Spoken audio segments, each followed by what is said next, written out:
E aí galera, sejam muito bem-vindos a mais um episódio da série Mega Java BR.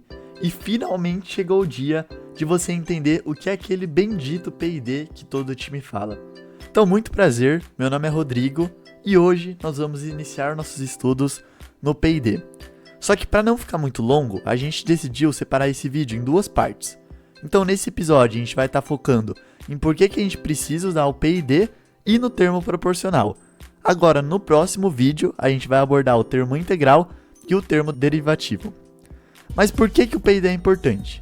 Existem várias aplicações para o código P&D, mas uma das principais delas são o controle de sistemas do robô ou o controle do drivetrain no período autônomo. Com o P&D, nós podemos definir um setPoint, que é um valor, e a partir desse setPoint, o robô pode se ajustar de acordo com as variáveis que vamos definir.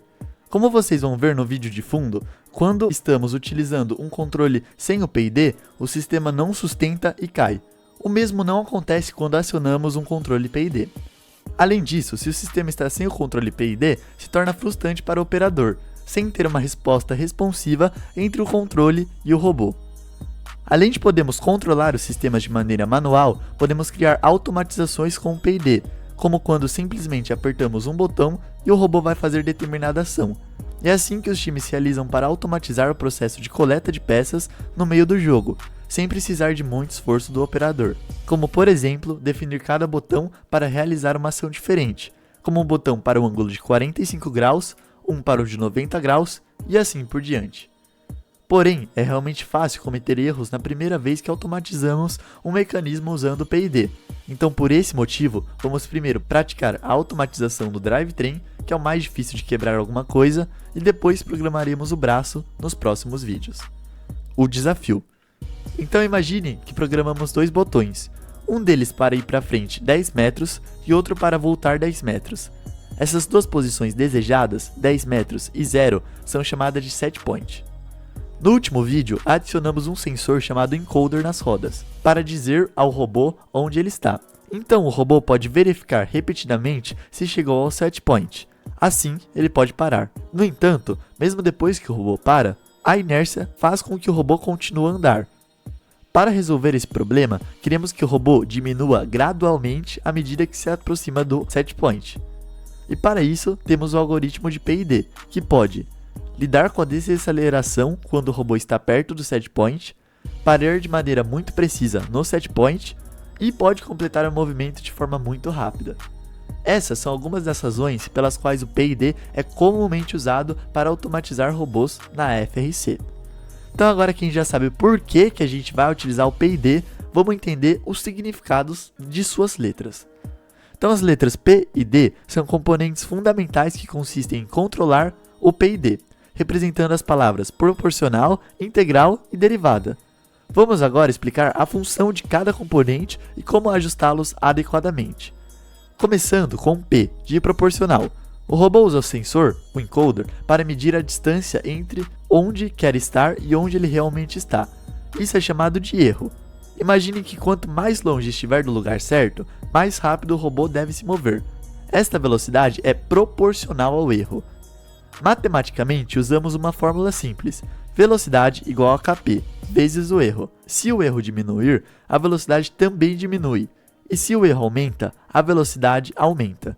A constante kp é como um ajuste fino. Se queremos que o robô ande mais devagar, diminuímos o kp, e se queremos que ele ande mais rápido, aumentamos o kp. Ajustar o kp é como personalizar o robô para suas características, como peso e atrito. Se estiver dirigindo em um lugar com mais atrito, como um tapete, aumentamos o kp para manter a mesma velocidade. Cada robô é único, então não há um valor certo para o kp, você precisa experimentar. Antes de começar a mexer na constante, é bom entender como o controle proporcional funciona no robô e como colocar isso no código. Imagine então que temos um robô com a tarefa de se mover para a posição desejada, como 10 metros. Ele possui botões para definir a meta e sensores para saber qual a sua posição atual. O código do robô é executado a cada 0,02 segundos. A ideia é que o robô ajuste a sua velocidade de movimento com base em quanto está longe da posição desejada. Para fazer isso, usamos uma constante chamada kp, que por enquanto vamos dizer que é 0.1. A cada execução do código, o robô lê a posição desejada nos botões e a posição atual nos sensores. Ele calcula o erro, que é a diferença entre essas posições. Em seguida, utiliza a fórmula velocidade desejada igual a kp vezes o erro. Primeiramente, ele vai estar olhando para os botões do nosso controle e ver se algum deles foi acionado. Caso seja acionado, ele vai olhar para a saída do encoder e vai fazer a subtração para o setpoint de 10 metros. Após isso, ele vai pegar o valor do erro, colocar na equação do PID e jogar o resultado da equação do PID na saída dos motores. Como nos vídeos passados, esse código terá duas declarações, uma para quem utiliza o controlador de motor, que é o Victor, e outra para o Spark Max. Vamos estar utilizando um chassi tanque padrão para realizar o código, mas lembre-se que o chassi deve estar com a eletrônica completa montada e com o encoder instalado.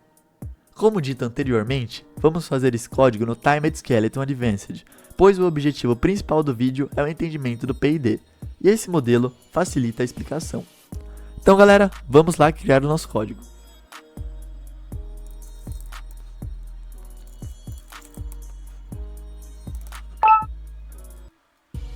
Bom, então para começar, vamos criar 4 controladores de motores, o Spark ou o Victor.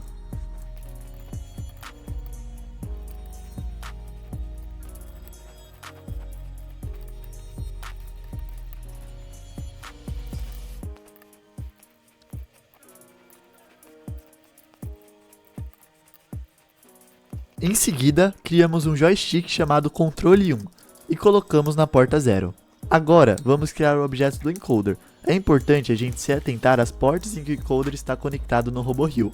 Vamos colocar a direção reversa e o tipo K4X. Após isso, vamos inverter os nossos motores para fazer com que eles andem na mesma direção. É importante ressaltar que isso muda de robô para robô.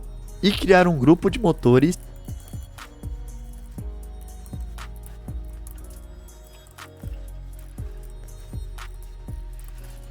Agora, nós vamos converter os sinais do encoder para uma medida mais usual, como o metro.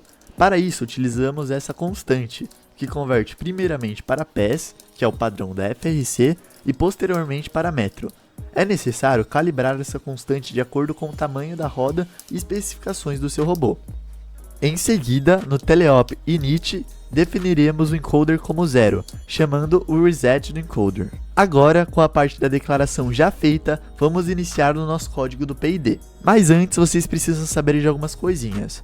O PID já está disponível na biblioteca WPI e também é implementado em alguns controles de motor como o Falcon. Mas para nós realmente entendermos o que acontece em algoritmo PID, vamos escrever o nosso próprio. No teleop periódico, primeiro lemos os botões do joystick.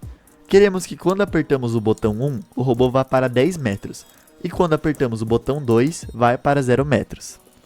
Além disso, precisamos que o robô lembre desse valor mesmo depois que o driver solte o botão. Para isso, armazenamos esses valores em uma variável global chamada setPoint. Agora, vamos pegar a posição do encoder e converter para metros, usando a constante que criamos anteriormente.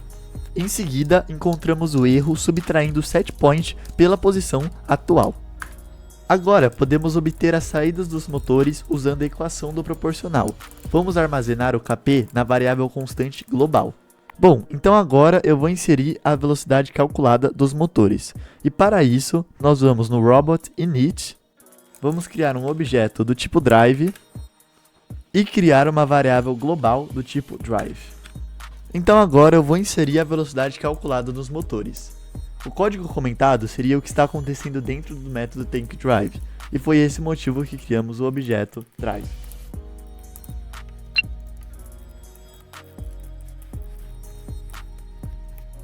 O output da velocidade vai ser positivo ou negativo, dependendo se você inverteu ou não os motores no código acima. E para termos um feedback do que está acontecendo e quando o código é executado, vamos enviar o valor do encoder para a Shufflebird. Bom, então agora que a gente já testou o nosso código, basta você ir ajustando os valores do seu KP para você chegar no resultado parecido com esse daqui. Vai, 3, 2, 1. Vai. E para a gente ter uma leitura melhor do que está acontecendo no nosso código, a gente acabou plotando esse gráfico aqui, mostrando o set point e o valor do erro. Podemos observar pelo gráfico que o erro não chegou em zero, e para a gente resolver esse tipo de problema, a gente vai estar resolvendo ele no próximo vídeo. Então, conto com você lá!